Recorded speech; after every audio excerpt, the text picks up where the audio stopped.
Good evening. I trust you've had an agreeable day and are now safely tucked up in bed. I have a tale for you. After leaving Vienna, the Danube enters a region of singular loneliness and desolation, where its waters spread away on all sides, regardless of a main channel, and the country becomes a swamp for miles upon miles, covered by a vast sea of low willow bushes. The Swede and I, in our Canadian canoe, with gypsy tent and frying pan on board, reached it on the crest of a rising flood about mid-July. We entered the land of desolation on wings, and in less than half an hour there was neither boat nor fishing hut nor red roof nor any single sign of human habitation and civilization within sight. The island I found was less than an acre in extent, a mere sandy bank standing some 2 or 3 feet above the level of the river. Altogether, it was an impressive scene, with its utter loneliness, its bizarre suggestion, and as I gazed long and curiously, a singular emotion began to stir somewhere in the depths of me. Midway in my delight of the wild beauty, there crept, unbidden and unexplained, a curious feeling of disquietude, almost of alarm. Great revelations of nature, of course, never fail to impress in one way or another, and I was no stranger to moods of the kind. With this multitude of willows, however, it was something far different. Some essence emanated from them that besieged the heart. A sense of awe awakened, true, but of awe touched somewhere by a vague terror. Their serried ranks, growing everywhere darker about me as the shadows deepened, moving furiously yet softly in the wind, woke in me the curious and unwelcome suggestion that we had trespassed here upon the borders of an alien world. There was a slight depression in the centre of the island, and here we pitched the tent. The surrounding willows broke the wind a bit. Everything was snug for the night, the canoe lying turned over beside the tent. We smothered the embers of the fire with sand and then turned in. It was neither the wind nor the river that woke me, but the slow approach of something that caused the sleeping portion of me to grow smaller and smaller till at last it vanished altogether, and I found myself sitting bolt upright, listening. I sat there nervously, wide awake, as though I had not slept at all. Then suddenly the explanation leapt into my mind. A bough had fallen with the wind. Still half caught by the other branches, its leaves brushed and tapped upon the tight canvas surface of the tent.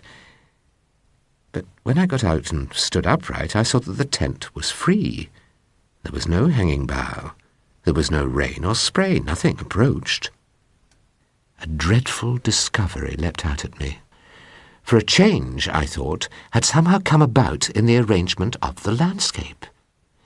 It was not that my point of vantage gave me a different view, but that an alteration had apparently been effected in the relation of the tent to the willows.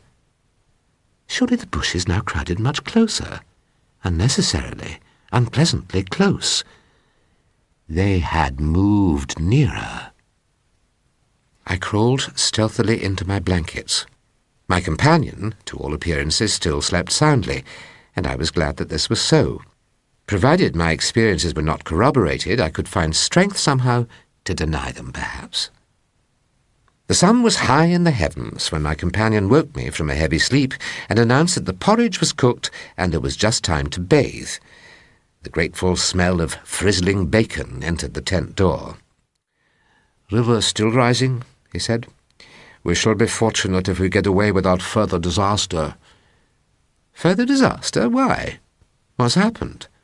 "For one thing, the steering paddle's gone," he said quietly. "The steering paddle gone?" I repeated, greatly excited, for this was our rudder, and the Danube in flood without a rudder was suicide. "But what—" "And there's a tear in the bottom of the canoe," he added, with a genuine little tremor in his voice. I approached to see. There was a long, finely made tear in the bottom of the canoe.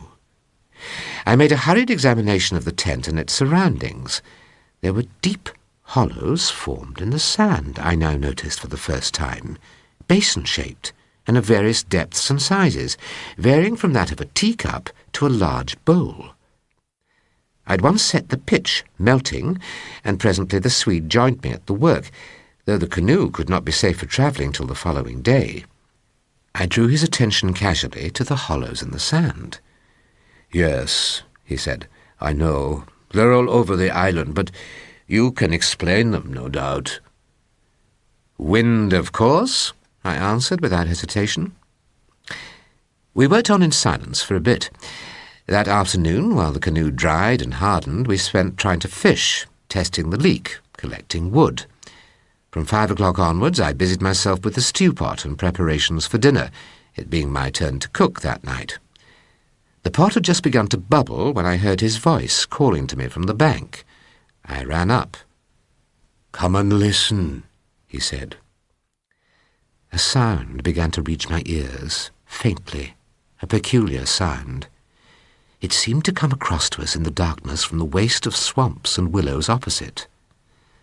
I can liken it to nothing so much as to the sound of an immense gong, suspended far up in the sky, repeating incessantly its muffled metallic note, soft and musical, as it was repeatedly struck. My heart quickened as I listened. "The wind blowing in those sand funnels," I said, determined to find an explanation. "Or the bushes rubbing together after the storm, perhaps." Our meal was beyond question a gloomy one, and we ate it almost in silence, avoiding one another's eyes and keeping the fire bright. The curious sound became now almost incessant, and filled the stillness of the night with a faint continuous ringing, rather than a series of distinct notes.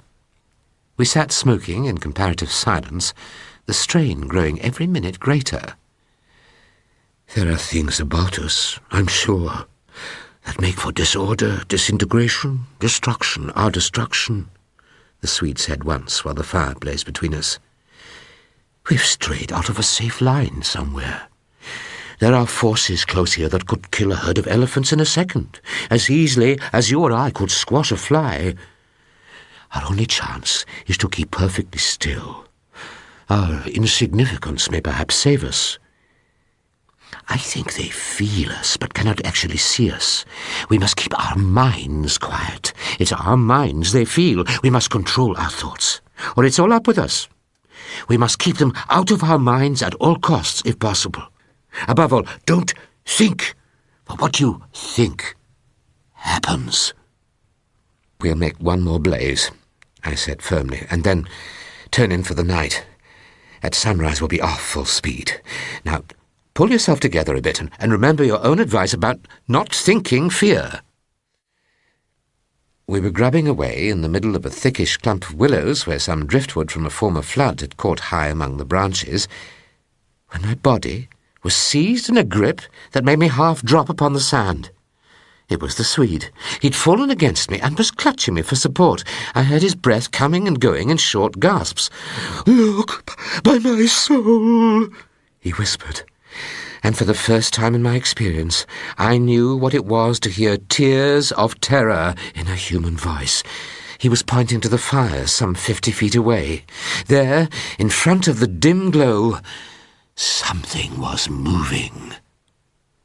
It was neither a human figure nor an animal. To me it gave the strange impression of being as large as several animals grouped together, like horses, 2 or 3, moving slowly. "I watched it settle downwards through the bushes," he sobbed at me. "Oh, look, my God, he's coming this way. Oh, oh." He gave a kind of whistling cry. "Oh, they found us." I gave one terrified glance, which just enabled me to see that the shadowy form was swinging towards us through the bushes, and then I collapsed backwards with a crash into the branches. My eyes were tightly shut. Something in my throat choked me. A feeling that my consciousness was expanding, extending out into space, swiftly gave way to another feeling that I was losing it altogether and about to die. An acute spasm of pain passed through me, and I was aware that the Swede had hold of me in such a way that he hurt me abominably. It was the way he caught at me in falling. But it was this pain, he declared afterwards, that saved me. It caused me to forget them and think of something else at the very instant when they were about to find me. He himself, he says, actually swooned at the same moment, and that was what saved him. I lost consciousness for a moment or two, I heard him say. You nearly broke my arm in two, I said, uttering my only connected thought at the moment. A numbness came over me. That's what saved you? He replied. Between us, we've managed to set them off on a false tack somewhere. The humming has ceased. It's gone, for the moment at any rate. We made our way back to the fire and put the wood on so that it blazed at once. Then we saw that the tent had fallen over and lay in a tangled heap upon the ground. We picked it up, and during the process tripped more than once and caught our feet in sand. It's those sand funnels, exclaimed the Swede, and look at the size of them. All round the tent and about the fireplace where we'd seen the moving shadows, there were deep, funnel-shaped hollows in the sand, exactly similar to the ones we'd already found over the island, only far bigger and deeper, beautifully formed. Neither of us said a word. We both knew that sleep was the safest thing we could do, and to bed we went accordingly without further delay. When the sun was already high in a windless, hot sky, he at once got up and set about the preparation of the fire for breakfast. The hunting has stopped, I said. Everything has stopped, he said, because they've found another victim. Huh? I said, forcing a little laugh. Exactly, he answered. Come, he said. I think if we look we shall find it. I followed him. Look, he exclaimed presently. He was pointing with his stick at a large black object that lay half in the water and half on the sand. See, he said quietly, the victim that made our escape possible. His stick rested on the body of a man. He turned it over. It was the corpse of a peasant, and the face was hidden in the sand. Clearly the man had been drowned but a few hours before.